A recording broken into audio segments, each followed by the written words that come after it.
And welcome to the I Hate Rappers podcast. I'm your host, Greg Westside. And I'm DJ Z13. DJ Z13. Let's go. All right, so we just recorded a couple extra episodes just so we can, make sure I have enough content stacked up for you guys and also for ourselves because we love doing this stuff. So we wanted to do a third episode of the day, and we're here. Speaking of backloading episodes like that, if you're an artist out there and you're watching this and you're listening to this and you're taking our advice, it's a good thing to have music in the vault, because what if your song blows and then you got nothing to follow it up with, and you got to go do a press tour, you got to go do a tour, you don't got time to put out another song. By the time you do, the traction's gone. So like if you got more music ready to go, not the same type of music, but just more music, more content, more pictures, more videos, more music videos, you'll be set.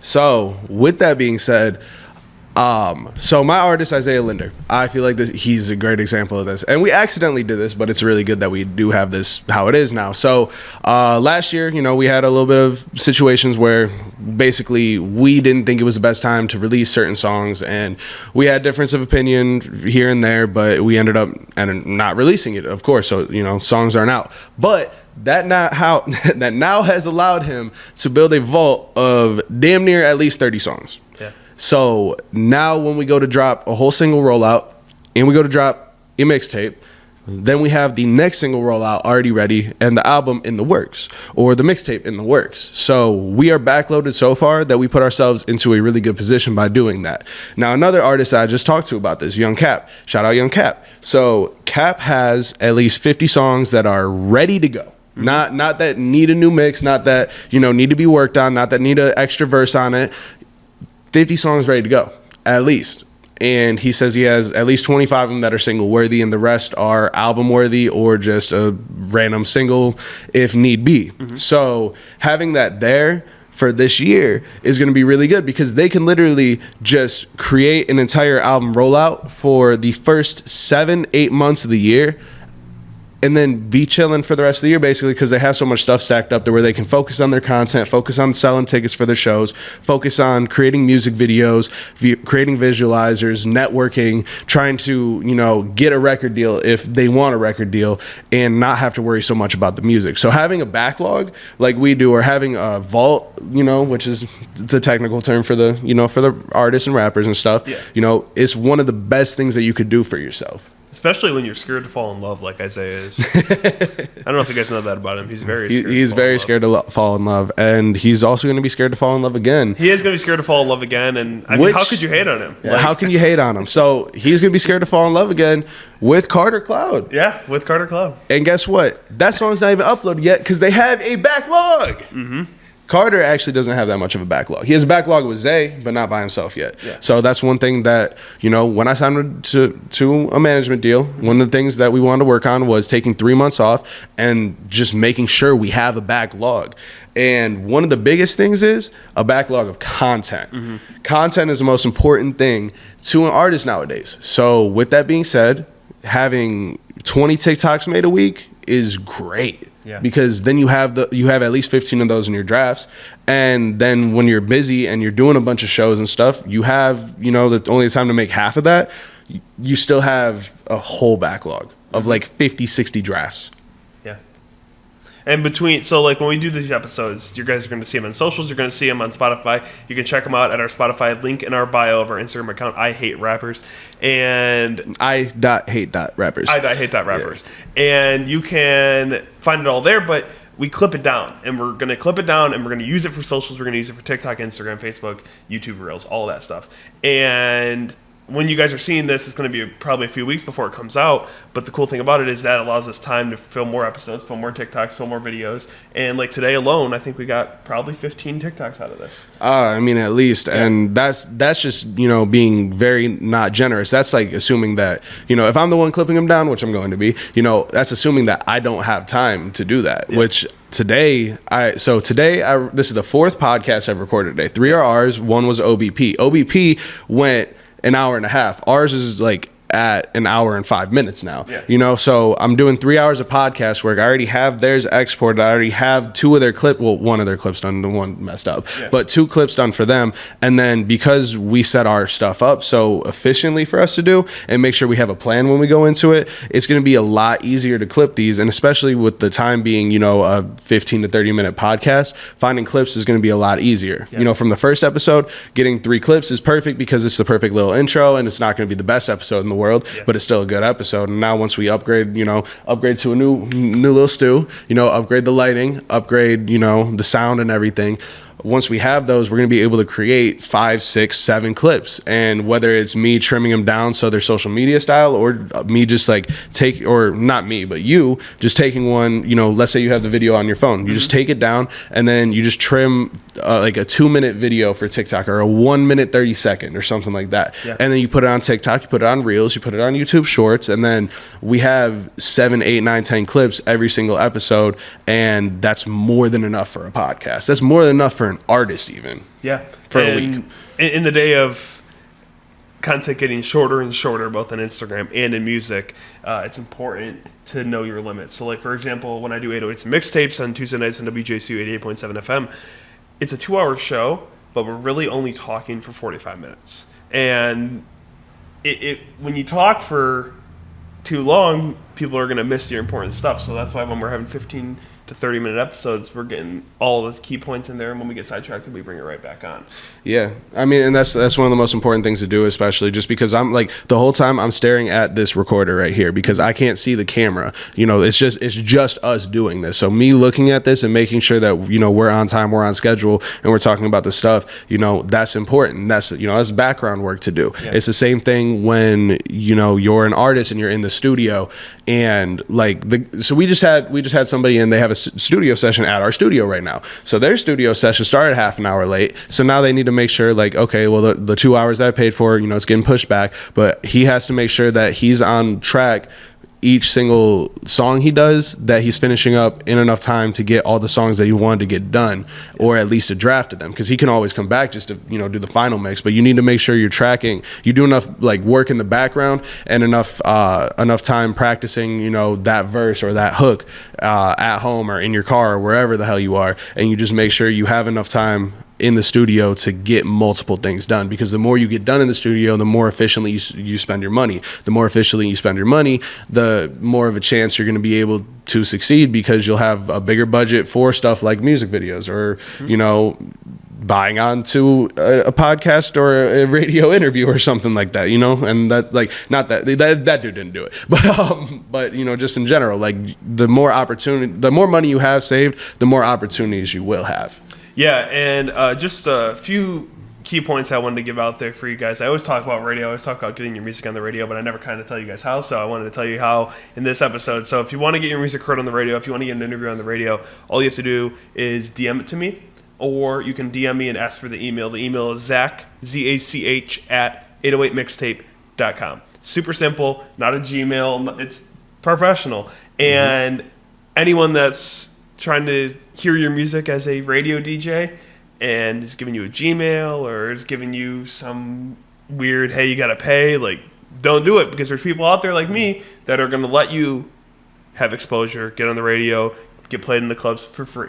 And then the more professional promoter side, or the more professional studios, they all have websites, you know. So mine is MGMT, which stands for management. So MGMT at westsideproductions.media. We don't have the .com. You have the .com, which is great, but the .media, you know, translates more over to the company. You know, we're a media-based company. So having the .media, having the professional email, you know, people trust us more to be able to do certain things for them, or, you know, trust us more with their money when they go to pay us, you know, for a studio session, for a music video, for like, let's say that somebody wanted to get interviewed, and not even necessarily on our podcast, but, you know, we could brand it as that for them. You know, oh, I got an I Hate Rappers interview.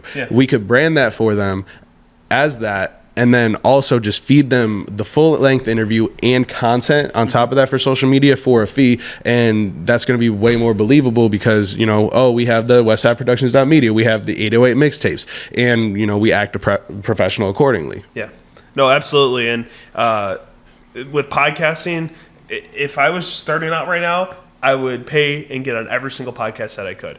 And I'm not saying that, like, we haven't charged anyone to be on here yet, but we've only had 2 guests on. we only had 2 guests on. But like, what I'm saying is, and I'm not trying to drive more business to us, but I would pay to get on a podcast, because it's crazy that there's all these podcasts out there that have thousands of followers, and you can pay to get in front of their audience. Like, that's just like paying to get on a show. Mm-hmm. Totally do it. The only time where it gets tricky is that little thing called payola. You can't pay to get your music played on the radio.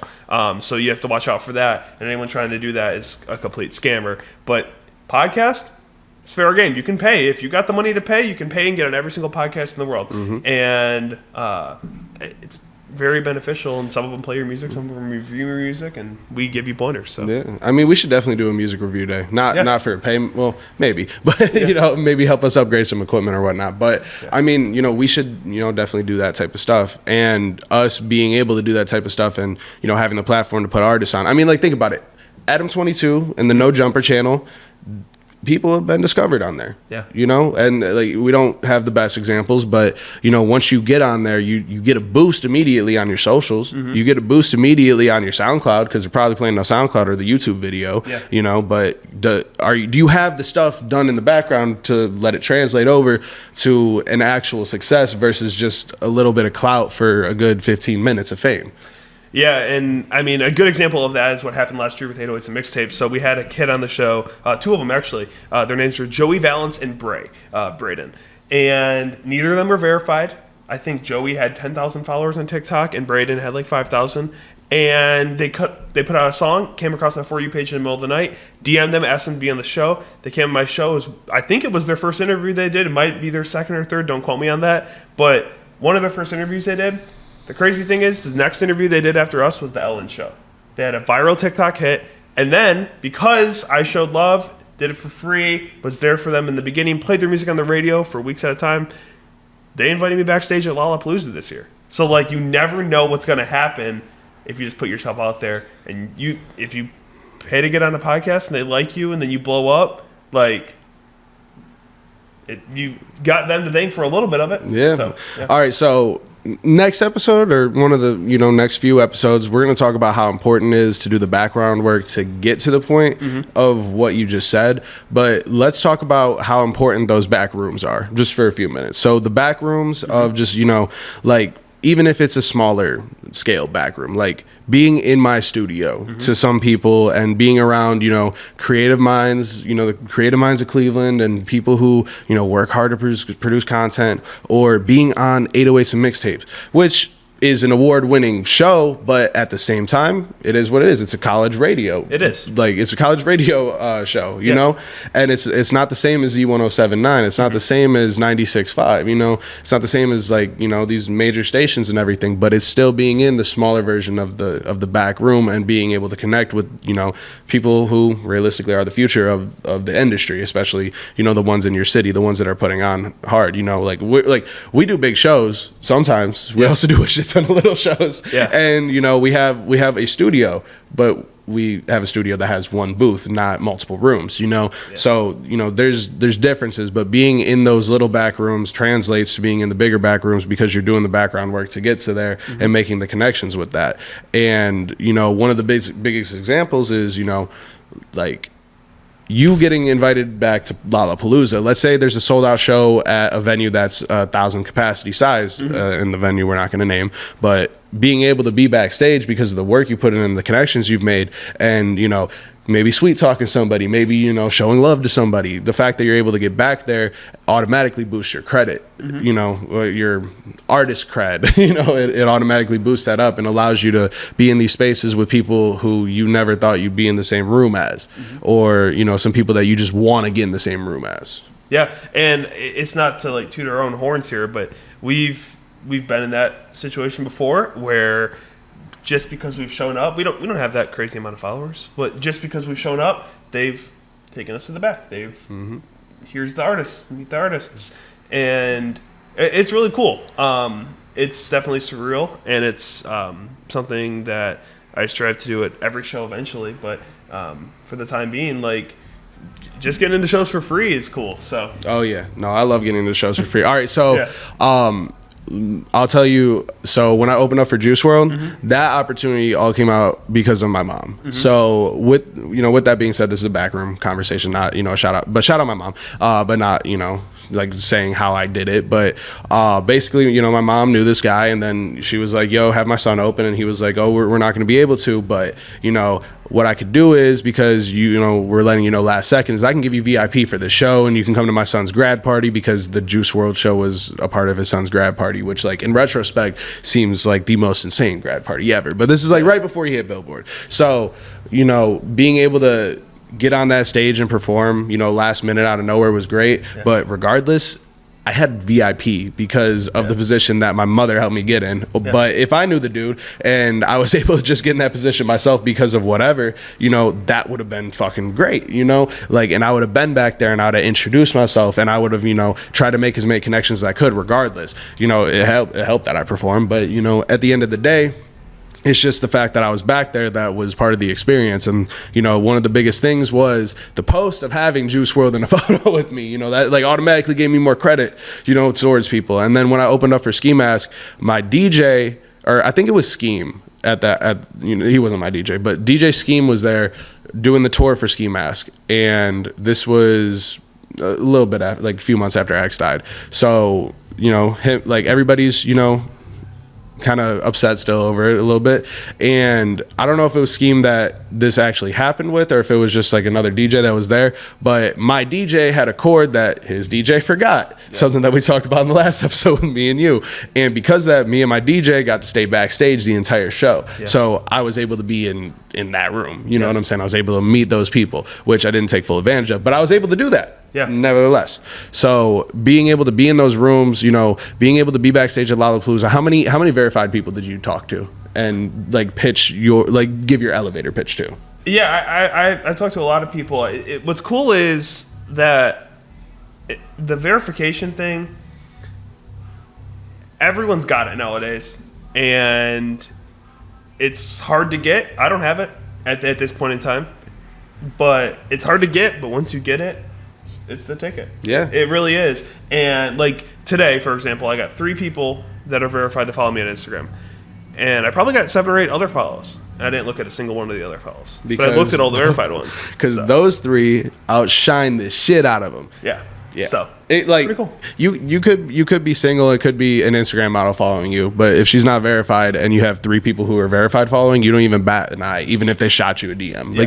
That's how big that verification badge is, especially when everything's like at least semi-cloud driven, you know what I'm saying? So that being there, it just really helps with everything, and being able to be in the room with the people or having pictures with the people who are verified and that have, clout and stuff like that, that's very important to a career in the industry, whether it's as an artist or as a person that, is doing media, that is managing, whatever it may be. Yeah. So let's talk about the rappers of the week. Yeah, rappers of the week. So the first rapper of the week is actually...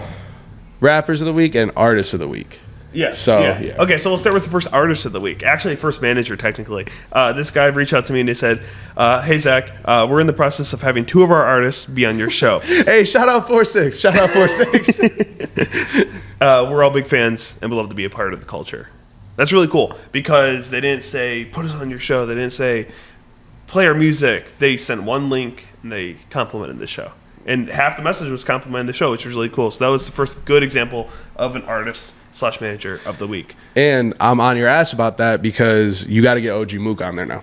Yeah. You got to get him on. That's the other thing. When we started 808s, it was very low-key, very Cleveland-based.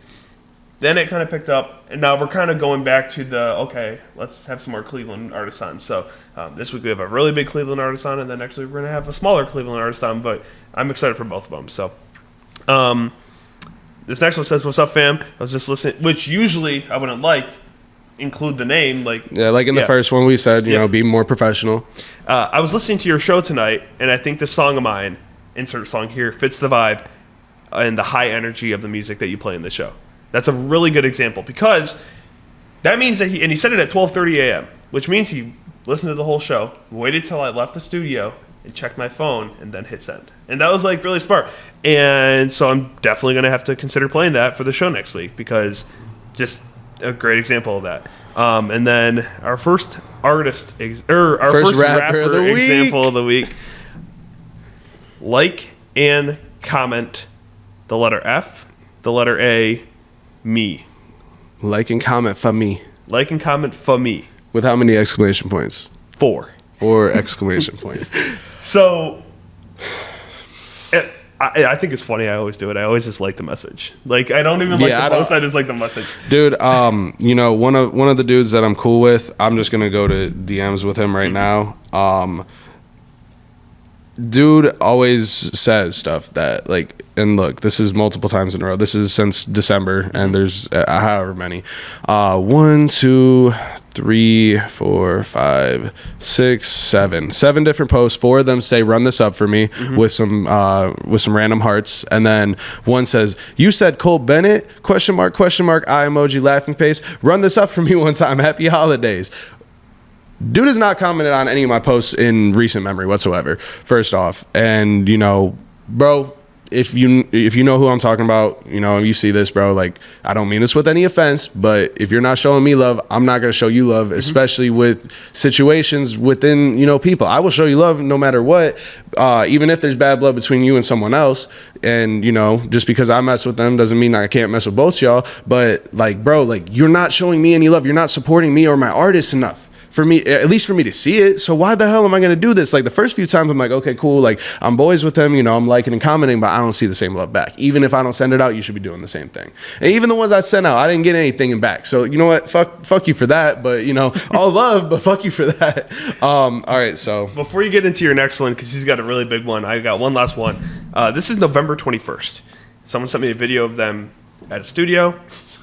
It was their music that they were playing, and I responded with bet. Just cool. I listened to it. Cool. Wasn't good enough for the radio at the time, but cool. He DMs me yesterday, and he said, "What happened?" ? No context at all. And I said, "What do you mean?" He goes, "I'm waiting on the date for y'all. He said if you're from the city and got bars," which is one of our promos on the show. It's like, "Got bars? Yeah, send us your music." And I was like, he took that like an invitation, like you're coming on the show next week. You know what I mean? Oh my God. And so I didn't even respond. And he just now DMs me that he filled up my application. So it took him 3 months to figure it out. I didn't even have to say it, but he found the application and he figured it out. So I liked the message. So, Well, one, yeah. that was hella dumb, rapper of the week part. What happened 3 months later? 2, now the fact that he did that, artist of the week. The fact that he found out on his own. The fact that he found out on his own. Artist of the week. Yeah. The other shit before that, rapper of the week. Yeah. So he's the best rapper artist of the week. Yeah. All right. So this one came in a group chat for a show. So what we do is we have group chats for every single show now. And, you know, we can send promo codes in for artists to sell cheaper tickets to their fans. You know, we can communicate what times sound check, what times check in, make sure you have, you know, the songs with the DJ, make sure the DJ's in the chat. He's sending out his email. We're sending out his email. Everybody has the information. And sometimes it's hectic in the group chat, so we send it out multiple times. And so a lot of the things that, you know, we reiterate in the group chats now is like, hey, no bullshit at shows. If you have bullshit at the show, 1, you're not gonna be booked again. 2, like, if it's your fan, it's on you. So make sure to check them, because you guys aren't big enough to have like random people coming in for the most part. And, you know, 3, just, you know, be respectful, and we're gonna, you know, build this up together. So this one dude, you know, hit me up.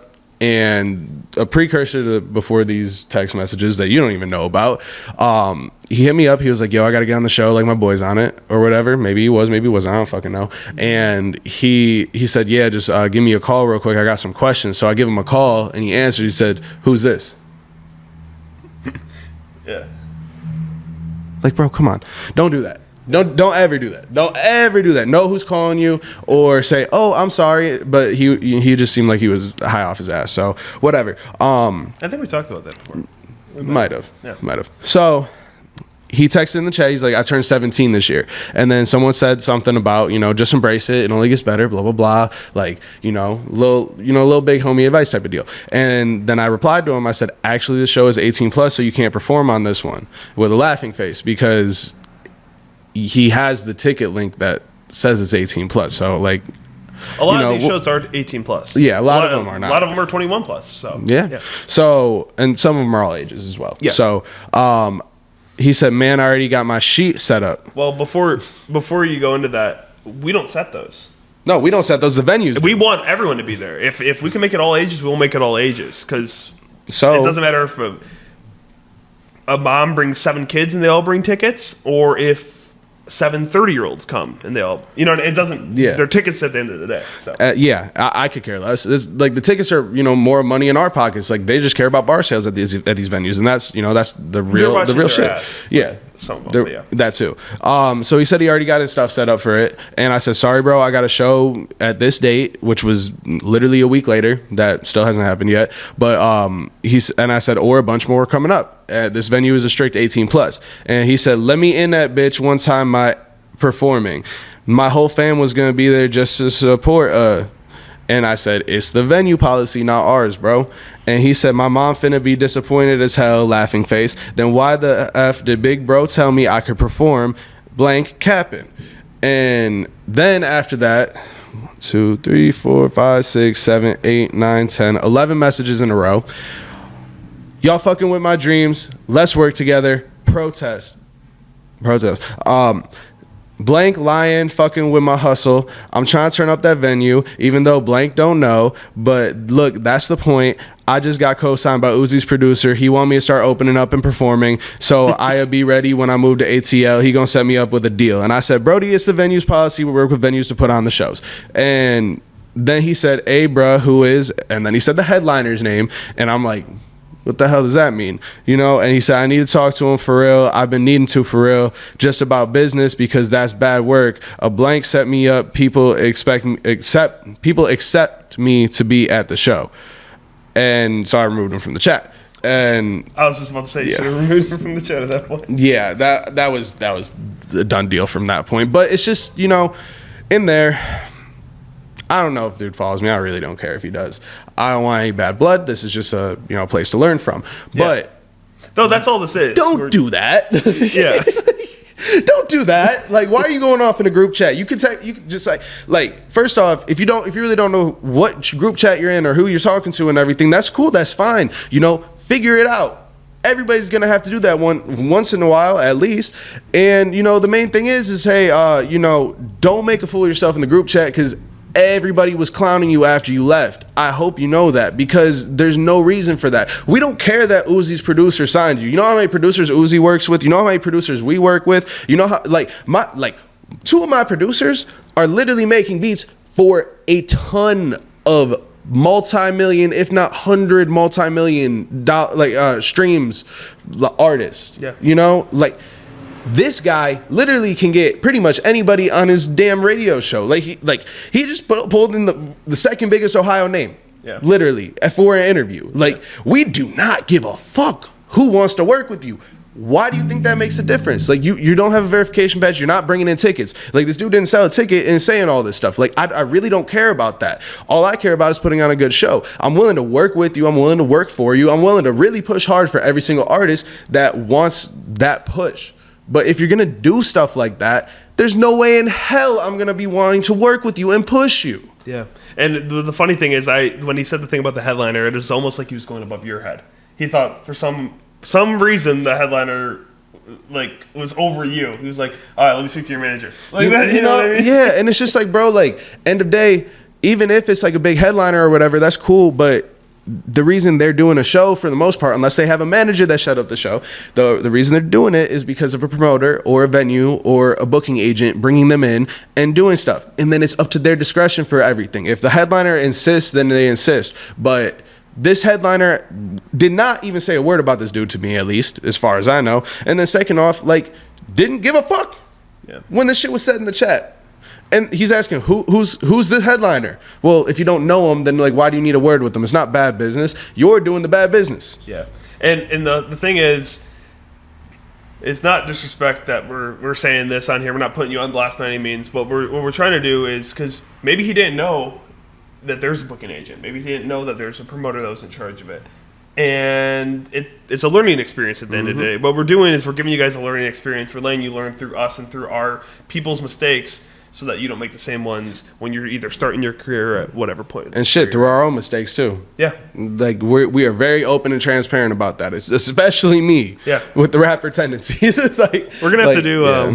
we're gonna have to do a week where we pull up examples from each other because I'm sure you have some good ones of me being flaky in the past. not too much, but I feel like I think Zay has one. Zay probably Zay does, probably yeah. has one, but yeah. We'll get him from CK. Shout out CK. But yeah, all right. Well, this has been I Hate Rappers. Thank you for tuning in. I Hate Rappers. But I love artists. Peace out, y'all.